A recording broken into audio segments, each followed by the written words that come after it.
Hey, thank you for joining me. We got Captain America and the Falcon, issue number 196. I cannot remember where the hell I picked this thing up at. I certainly didn't get it when I was a kid. I must have grabbed it as an adult, and I don't remember where. I have the vague recollection of seeing it somewhere, grabbing it for very cheap. I don't think any of my buddies gave this to me. I don't know. I don't really remember. I just have this vague recollection of I wanted to pick it up because it would be the first time I ever had an old original Jack Kirby comic in my collection. I grew up hearing nothing but the most amazing things about Jack Kirby and who he is and what he does and what he did.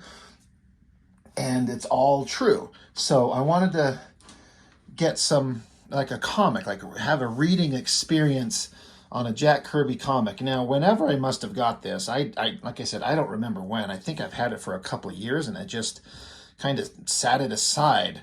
And when I was digging through all my books, I ran into it. I'm like, oh, right, okay. So I set it aside. This will be something unique, something different, a very old comic.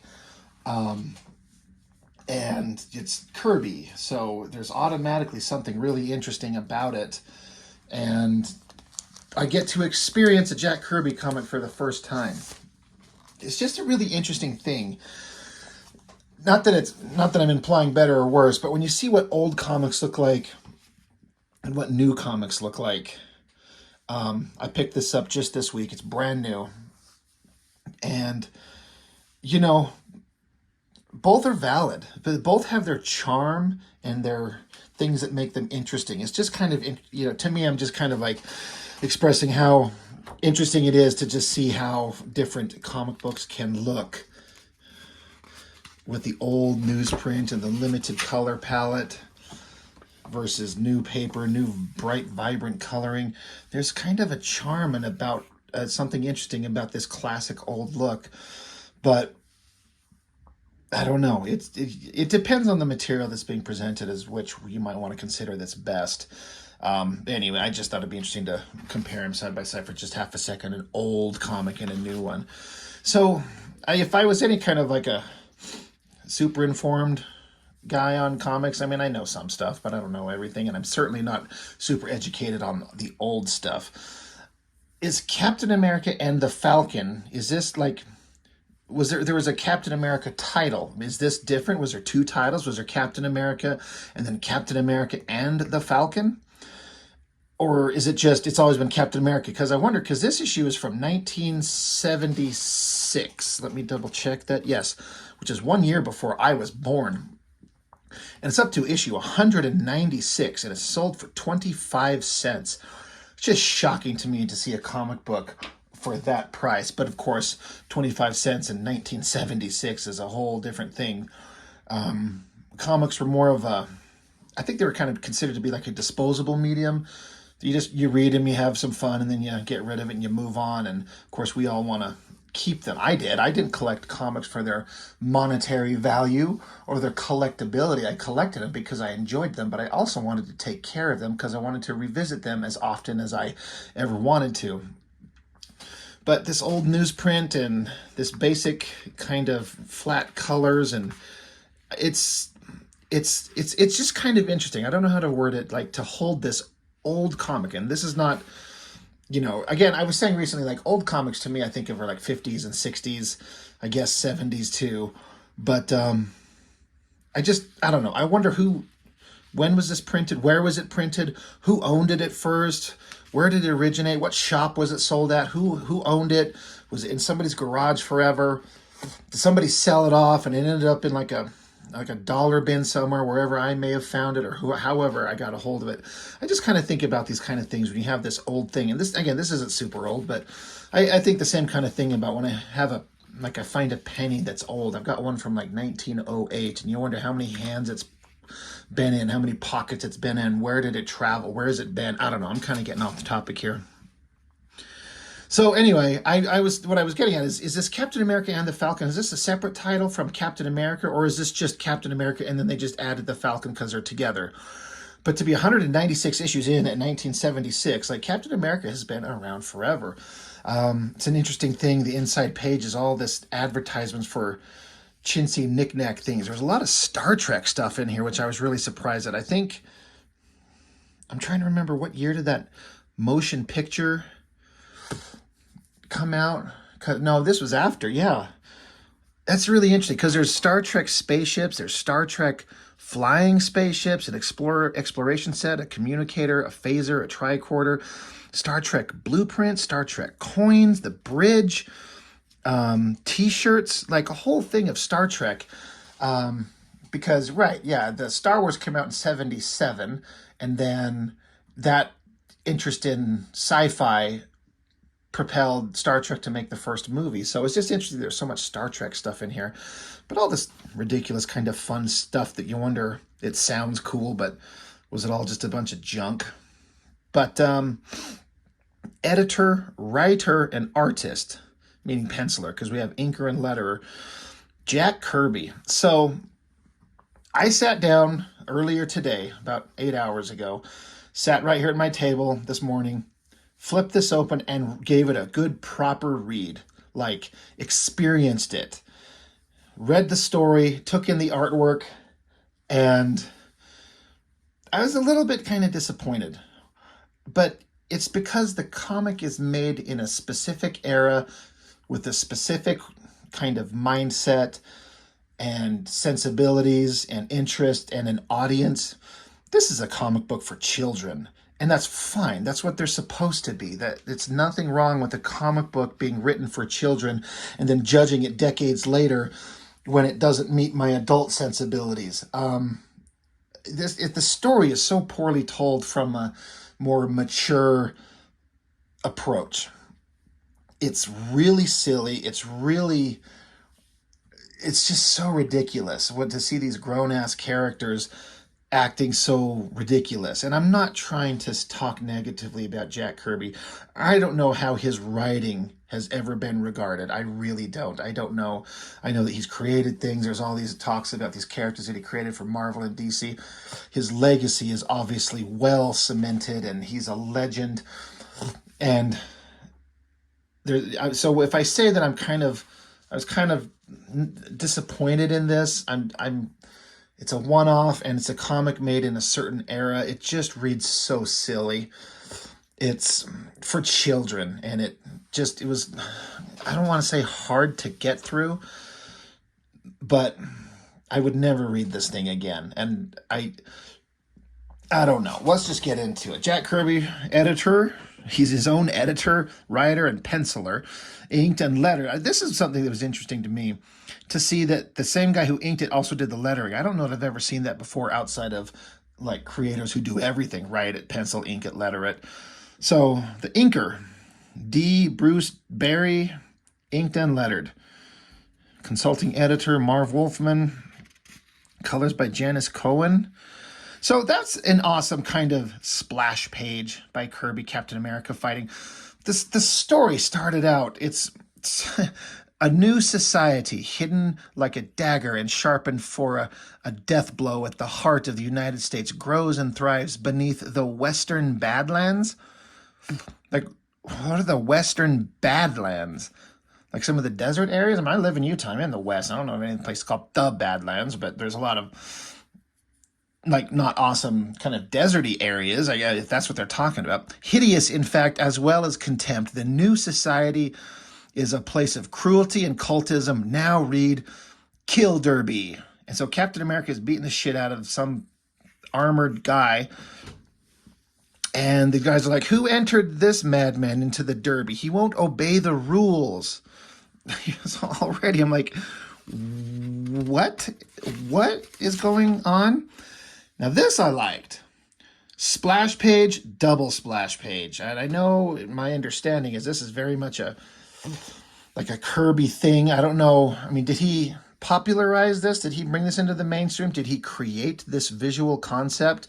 I know a lot of artists would go on to adopt this. Single image, big giant double image.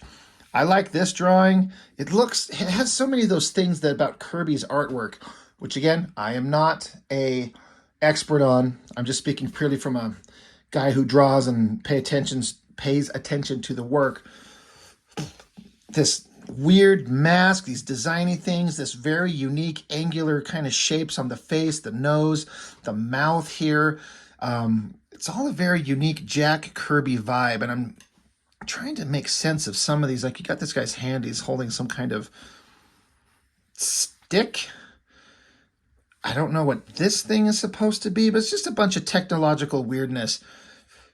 But I like the way these characters are all kind of grouped together, piling on him. You got a guy here, one here with Captain America's hand on his face. You got a dude getting pushed off to the side here. This guy's got Captain America from, grabbing him from behind. This guy's mask is getting shoved off. There's a guy here, a guy here, a guy here. Like, it works. It's pretty awesome.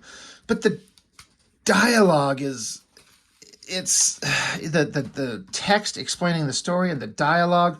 These guys are in some sort of derby, and they're in a competition, and Captain America shows up, and they're mad that they're interrupting him, that Cap is interrupting them. It says, "Fool, there's a pot of gold waiting for whoever lives to reach it."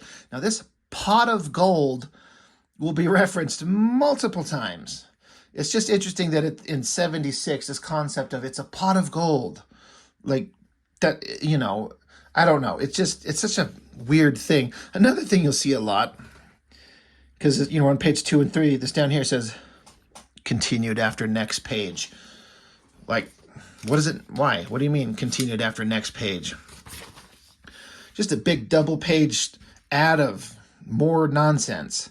X-ray specs, karate lessons, isokinetics, a breakthrough in muscle building, engraved plates, just all kinds of weird, funny stuff that they would sell in these things.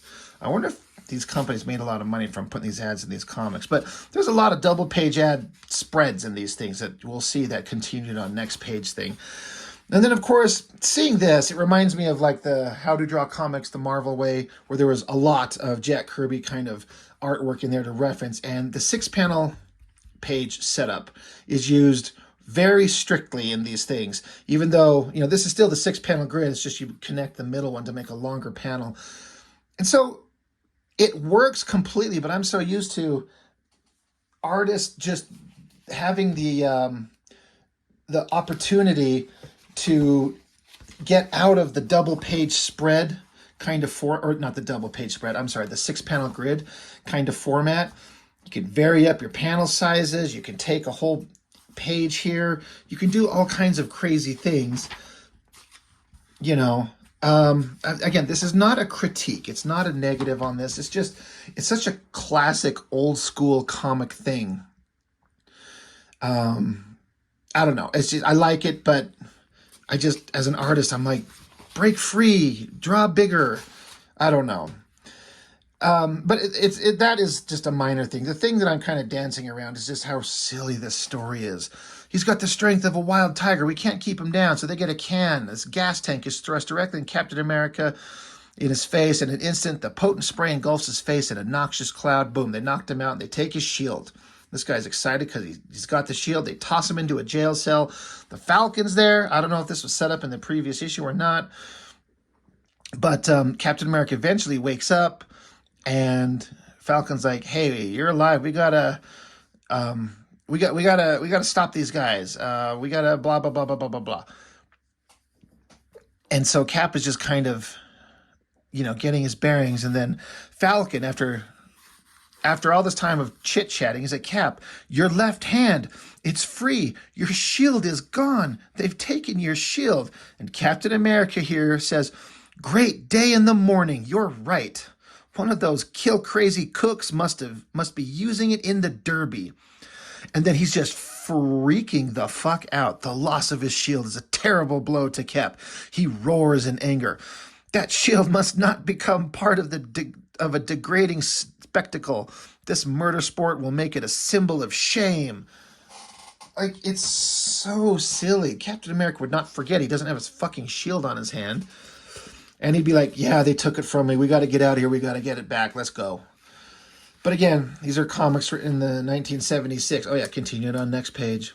More ads. I remember seeing these Slim Jims at a glance. I was like, is that a pack of cigarettes? Anyway, And at that moment, the roar of the new society explodes in the arena like the bloodthirsty crowds of ancient Rome. These followers of the new creed have laid aside their tasks for the kind of entertainment which flowers when dictatorship rules. Deadly combat. Like, man, this is just, it's pretty wild. But there's a whole crowd of people that are part of this new society, this secret society that wants to destroy America. And it's like, it's a skateboard derby where they're going to kill each other. It's like killer skateboard combat. Skateboard combat, like for real. The teams emerge on their electric-powered skateboards. Beneath armored suits are men and women eager and determined to kill for a pot of gold. They get out there, and there's some chick, some woman. I'm Cheer Chadwick. My father's one of the big wheels who controls this movement, and if my players aren't produced at once, this derby won't proceed. She's asking, where the hell are Captain America and Falcon? She put them in there, and she wants them part of the group, and they're like, they don't follow the rules. They don't know how to do this. So they're told that they have to let him in. So they go call this girl named Tinkerbell, and if that's a woman, I guess. And she's saying, Cap's like, I need my shield, let me out of here. And she's saying, if you want that shield, you have to fight for it. So they're like, we have to do this. And he has to console Cap, like, hey, we can go after your shield and bring it back with honor. And they shake each other's hands because they're going to be awesome. And they're a team. And this little silly picture of his head sticking out through the hole in their jail cell here. He's like, all right, we'll fight for it. We'll do what we have to do. Continued after next page. And against these, oh yeah, Marvel Mego superheroes. Holy crap, that brings back some memories. Just all these ads. I've seen that karate ad a quadrillion times. Anyway, and then they're outside.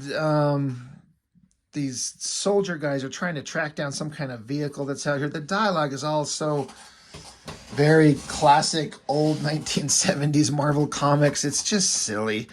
And then Captain America, he's out here with Falcon. They're on electric-powered skateboards. They're talking about you can control the speed by using these buttons with your feet. And the chick, what did she say her name was? Oh my gosh. Cheer Chadwick. Wow. Cheer Chadwick is super happy, and Captain America's like, I'll play along here. I'll do what I have to do on a skateboard to get my shield back and stop you all. So the battle commences, and it's just so silly. I don't know. This one guy on the opposing team, he leans over and he's got like a flamethrower on a backpack. So one of these guys on the side that Captain America's fighting for, he shoots his armor from the tips of his fingers, are like little missiles that blow up the flamethrower. Now there's flame everywhere, and Cap is ducking out of the way. Flaming guy's coming at Falcon, and he can't escape. So he's got his wings. He can just fly away. And he says, we'll meet again when your fire is out, dimwit. So Cap's saying, be careful, Falcon. They seem to be prepared for anything. Continued after next page. And then it gets into the letters pages right here, suddenly. Okay. And more ads. 16 muscle building courses. Got a picture of Schwarzenegger on there. That's pretty interesting. Anyway, back to the story. So Falcon's flying. They shoot a cable snare. They have a cable snare rifle that wraps them up. They're skating. They're fighting. There's a picture of Captain America's firm butt as everyone's in the background just beating the shit out of each other. And Cap is pissed. He wants his shield. He's out here and he can't find whichever one of these dickweeds stole his shield. He's so hyper-focused on it. Where is he? Blast him. Where is the shield robber? Just starts punching the fuck out of people. Get out of my way. You're blocking my vision. Let me through. Do you hear me? Let me through. So he's just pounding ass on these guys. Continued after next page. More ads. Life-size movable hang-ups. That is wild. You could get a Spider-Man or Planet of the Apes. This is so ridiculous. Anyway, Captain America comes along, and you find out, according to the text, as the opposition melts away before Cap's fierce assault, an armored figure barrels towards him like a missile. And the dialogue off frame says, we'll give him a target to aim for, our quote unquote stand in. So Captain America punches the shit out of him because he's super pissed, but this is a mannequin loaded with explosives.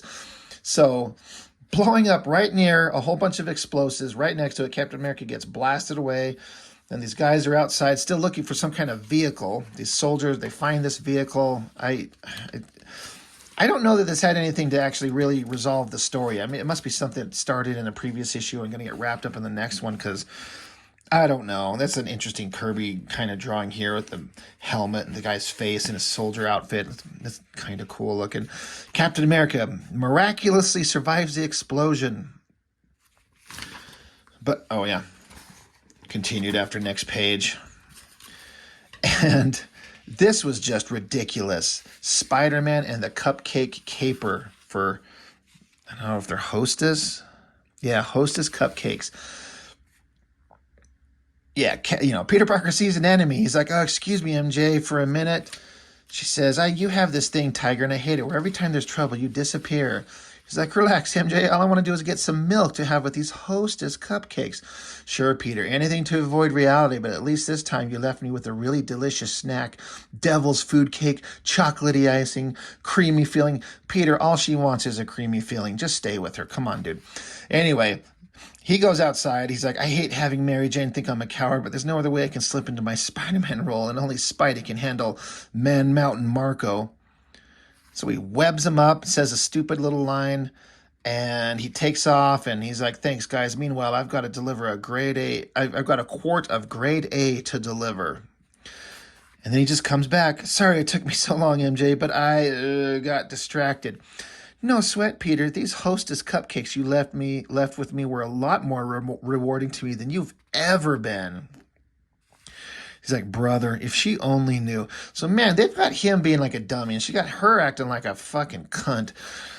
It's just, what a ridiculous ad for cupcakes. Like, I get what they're trying to do. It's supposed to be kind of tongue-in-cheek, but it's really kind of stupid. Anyway, back to the story. They get a big old fan churning up, and they're going to chop him up. But the Falcon shows up. He got out of the cable snare and smashes the thing, and they're just like, I got to find my stupid shield. Where is my stupid shield? Oh, wait, there's a guy. He's got it. And Cap has to just, like, decide what he's going to do. Cap's like, maybe I can reason with him. He'll listen to reason when he learns that we're not competing for the gold, because they keep referring to the pot of gold. It's like, that's my deal, mister. There's nothing I want from you except my shield. If you'll just hand it over, we can go our separate ways without violence. And random guy that stole his shield, you're wearing your head wrong, chum. What I've got, I keep. So somehow the Nazi ghost never seems to die within man. It marches with insane pride, respecting nothing, taking everything and ignoring the pain of others. Cap's sighs in resignation. He will have to fight for his shield. Then Cap charges, and the guy blasts at him. Cap ducks out of the way and says, brace yourself for action.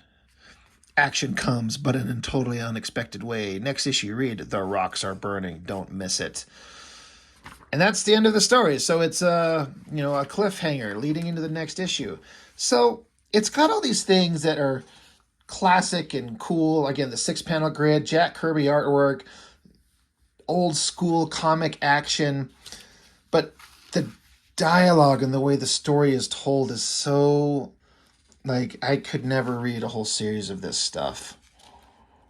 Like, I can respect it. I appreciate what it is. I wouldn't mind seeing a whole bunch more of Jack Kirby comics. As a story, it hasn't aged well. But that's just kind of my opinion, my perspective. Again, it's no disrespect meant to the legacy of Jack Kirby and everything he's done. And who the hell cares about my opinion? But it's just so silly. But the thing I like most about this is I like that I'm holding something that's 46 years old and has probably been in the hands of maybe several people. And it's just an artifact from another time. another way of printing, another way of writing, another way of penciling and inking, and the sensibilities that went into it all. It's classic. It's kind of heartwarming in that cheesy, ridiculous way that these old comics can be. But again, seeing it with like a modern critical eye, it's written for children. My 8-year-old would maybe get it think it's interesting and dynamic and scary and, oh my gosh, Captain America's got to fight a bunch of skateboarding lunatics under the ground of the Western Badlands, I guess. I don't know. There's a lot of interesting stuff about it, but I don't know. I guess I was like, oh, a classic Kirby comic. I can't wait to read this. I want to be blown away by the awesome stuff that is Kirby, and I kind of wasn't. I can see it. I can break it down and see what's in there and I still love this. This is great. And I've looked up plenty of Kirby artwork. I love seeing his pencil work. I love seeing it black and white inked. And this old newsprint, this kind of yellowing that is on there, this has a look and a style that's just so classic and kind of charming, and you just love it. But it's just kind of silly. It's just really kind of a silly story. But again, it's written for children in the mid to late 70s, and that's fine. So anyway, just a fun little random thing to go through. It's fun to look at these old things, and I got to go see if I can find some more of these old comics for cheap. And, we'll take a look at them if I can find some. But that's all for now. Thank you for joining. Bye.